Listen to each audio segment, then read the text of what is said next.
Thank you so much for listening to the KJNA podcast. You can email us at kjnapodcast@gmail.com. Give us a call or text or leave us a message at 858-848-KJNA. That's 5562. You can also find us on Facebook, Instagram, Twitter, Threads, TikTok, Blue Sky, and YouTube at KJNA Podcast.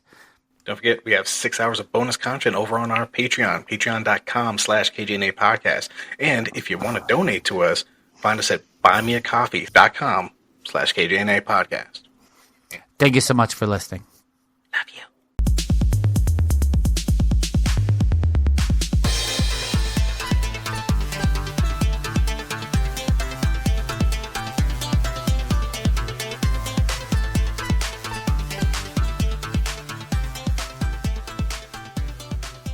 Hey, welcome to another episode of the KJ Arcade. My name is Jay. Kevin, I duck Kelly. And this week on the arcade, Oh, we're he's talking about we're talking about Dragon Ball Z, Budokai, Tenkaichi. Tenkaichi. That's right, the game that took DBZ fighting out of 2D and threw it headfirst into a 3D key blasting hurricane. It wasn't just a game. It was a feeling that you, yes you, looking at you, could finally recreate every wild beam struggle and dramatic, he's not even in his final form yet, moment in full anime glory. But who made this madness possible? Do tell. First up, it's a shout out to Spike Company Limited. That's right. That's not the studio that brought you the Budokai trilogy. That was Dimps. But Spike, the wrestling game veterans, who looked at DBZ and said, you know what this needs? Full-on, sky-high, behind-the-back brawls. These folks were cooking with a different kind of key, you see. They didn't want Goku and Vegeta. Yeah, they didn't want Goku and Vegeta to stand politely on a 2D plane. Right. They gave us arena fighters, destructible environments, and camera zooms that made you feel like you were in the episode.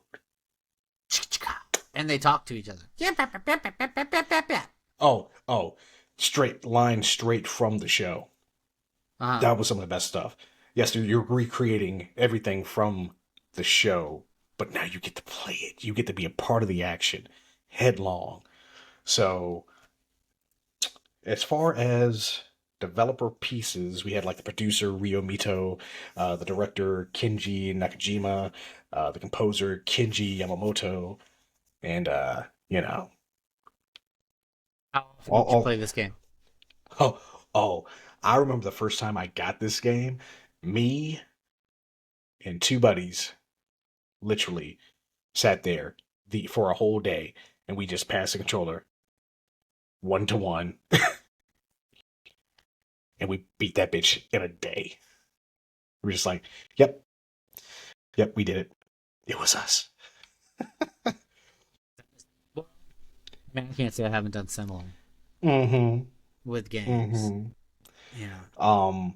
So the first Tenkaichi game came out in 2005.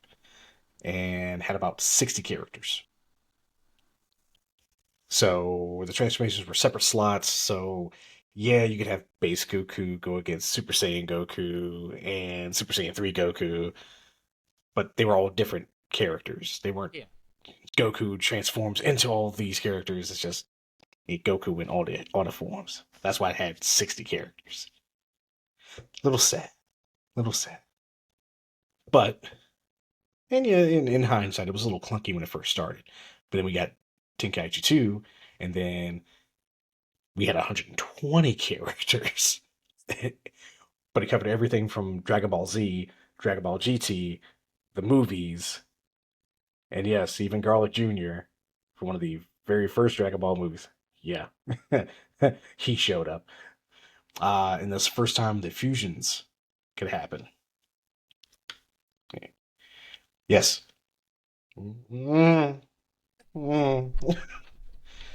do it right, or you're gonna be fat and or Yeah. skinny and old. Yeah, you're gonna be stupid if you don't do it exactly right and have the fingers exactly. So bad, so bad. The movements have to mirror each other perfectly. Remember the fusion dance. Remember it. And then Tenkaichi 3, I think, was possibly the best one of all of them. And then it was, I think, 161 characters at that point. Had clean transformations. And I think that's the one that had my favorite character, Broly, go from like his base form into his semi Super Saiyan form that was seen in I think it's his second appearance in the movies. And then his legendary Super Saiyan form. So he went from little scrawny guy to big beefy monster, which was always awesome to me. And they also did the Great Apes, and they brought in another character from Akira Toriyama's other story, Dr. Slump, a rail, and she's popped into Dragon Ball before. Oh, okay. So it was. She's a little childlike android, but she looks like people. She looks like peoples. She looks like people, much like every other android that Dr. Gero ever created. Yeah, It's they're people, but we're robots on the inside. It's okay. Yeah, it's okay, and they can still have babies apparently. So that's only after Villain made a wish. Pretty sure 17 ain't trying to have kids. I stay on an island and take care of animals that are endangered. Good for you. Yeah, he lives a very solitary life. As far as the next chapter, technically the newest game, Sparking Zero, is kind of like a follow-up. And as usual, you get to play through all the original Dragon Ball Z stuff, but then they started adding, I think there's this new added thing, where you can change specific moments in the timeline and create offshoots. So, for instance, in Dragon Ball Super, there's a character called Goku Black, who is a character named Zamasu, made a wish on the Dragon Balls to take over Goku's body. So him and Goku switch bodies. Then him as Goku kills Goku inside his own body. So now he's technically a Kai inside a human body. So he hadn't completely gotten all of Goku's power until he started fighting Goku from the other timeline. Yes, it's a lot of time travel. Thanks, Trunks. This is all Trunks' fault. This is all Trunks' fault, by the way. Multiverses, fights, multiverse. It always comes back to freaking time travel. It really does. So yeah, but they also introduced characters that came out in like Dragon Ball Superhero, like Gohan Beast, Piccolo's new transformation, Orange Piccolo, I guess that's what they're calling it right now. Piccolo? Oh, so initially in the movie, it looks like he just gets a basic power up, so he gets a little slightly so it's buffer and looks like more a crisp. Namekian Super Saiyan of sorts. It's fucking crazy. Like he was falling, and then a little symbol arose on his back in a circle, and like he got bigger. Like you know how Namekians can turn into giants. Yeah. But yeah, that was just his base height. Like he got like 7-8 feet tall, thick, and yeah, his skin was, instead of green, kind of orange with reddish eyes. I was like, oh shit, he look like he about to whoop somebody's ass. I'm gonna have to let you watch that movie. I mean, Gohan and Piccolo had not gotten power-ups in like forever. So they deserve Gohan, wasn't he like being Super Saiyan and shit all the time? Yeah, but he could only hit Super Saiyan 2, and I think by the end of the Buu Saga, he had that Mystic form, which would just look like his base form with like his hair from Super Saiyan. But just black hair. Yeah. I haven't watched since like Frieza came and then left on Namek. Oh, yeah. You were way behind. They had that. Did they have the oh shit, what was that? The Ginyu Force?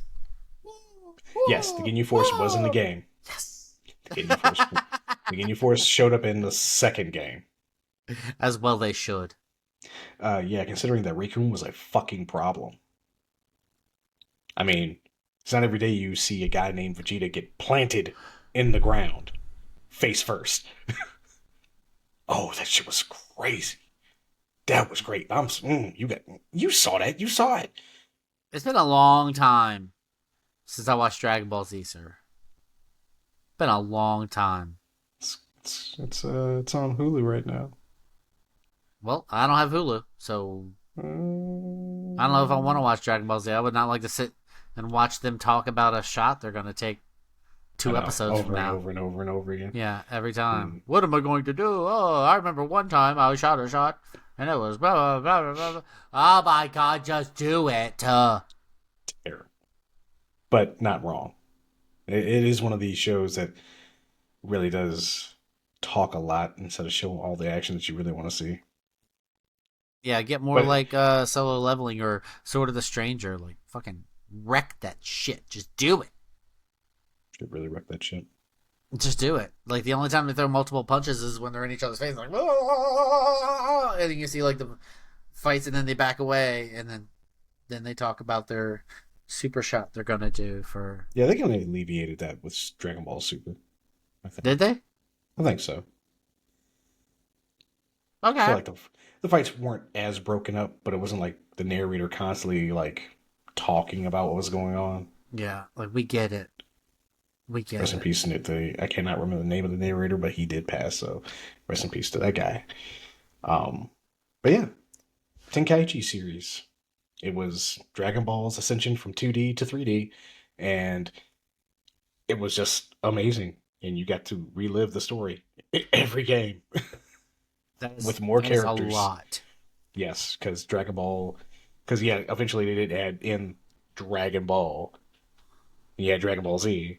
You had Dragon Ball Z GT. And you had all the movies. So it was like the story just kept getting bigger each game. And now you got Dragon Ball Super, so that got added into Sparking Zero, so... Yeah. So much. It's a lot of content. There's a lot of content. Necessary content. Is it? Well, for Yes. you fans, I guess. Yes. I guess. I know you like fighting games and you like the dragons. That is me. Thank you. Fighting all day, every day. So, is there anything else you gotta say about it? If you haven't played it, play it. Sparking Zero is currently out, and if I'm right, it might be on sale in certain places. Somewhere around $59, $49, $49, $59, somewhere in there. And we're doing this junk because of GameCore. That's right. Don't forget, GameCore. You know a vet in need? Get in touch with GameCore.